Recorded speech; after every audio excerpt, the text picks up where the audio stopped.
est-ce que la démocratie c'est forcément bien? Parce que je pense qu'il y a des avantages et il y a aussi des inconvénients. Parce qu'une démocratie, comme le disait Churchill, c'est le pire régime politique qu'il soit, à l'exclusion de tous les autres. C'est pas parce que les gens pensent tous la même chose qu'ils ont forcément raison. Si une population majoritaire veut aller à la guerre, est-ce que c'est forcément positif? Je suis pas sûr. D'ailleurs, on peut voir qu'à la fin de la Seconde Guerre mondiale, je pense qu'il y a eu une démocratie qui a permis en fait réellement de diminuer la violence et d'être plutôt dans un monde plus égalitaire. Une démocratie, ça peut diminuer la violence, mais c'est pas obligatoire. Je veux dire, on peut clairement être dirigé par des tyrans. On est quand même dans un monde qui est assez individualiste, où il y a de l'égoïsme, où il y a du narcissisme, où il y a un esprit de compétition qui est assez présent. Et donc, est-ce que c'est vraiment ce genre de qualité-là qui permet d'avoir une meilleure démocratie?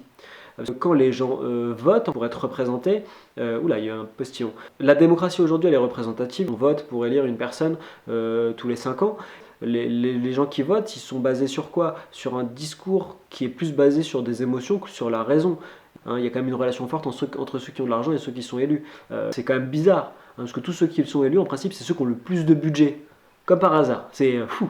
Voilà. Donc là, on est quand même dans une démocratie où finalement l'esprit est facilement influençable et malléable. On est vraiment influencé par quoi? Par les médias, par les réseaux sociaux, par la publicité. Et en fait, est-ce que ça permet vraiment d'essayer d'augmenter notre conscience politique, sur le plan vraiment politique et sur le plan aussi philosophique?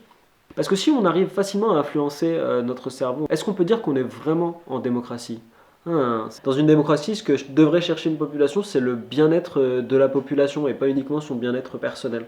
Je trouve que notre nourriture spirituelle, elle est assez pauvre. Il y a pas grand-chose qui est fait pour éduquer la population, pour essayer de déguiser sa conscience politique. Je dis pas que c'est mieux sans démocratie, mais quand vous êtes dans un bus, c'est sûr qu'il vaut mieux un chauffeur qui est borgne et manchot que pas de chauffeur du tout. Hein. Mais est-ce que un chauffeur borgne et manchot, est-ce que c'est celui qui vous inspire le plus confiance? On a démontré depuis longtemps que l'augmentation des richesses et du bien-être matériel n'est pas corrélée avec le niveau de bonheur en fait de l'individu. Donc ça c'est dépassé clairement. On peut pas dire que ça marche, que plus on est riche, plus on est heureux. Je pense que ça c'est une vision qui est dépassée depuis au moins 2000 ans. Il serait peut-être bien de prendre un peu de distance avec les médias et tout ce qui existe actuellement pour essayer de nous influencer.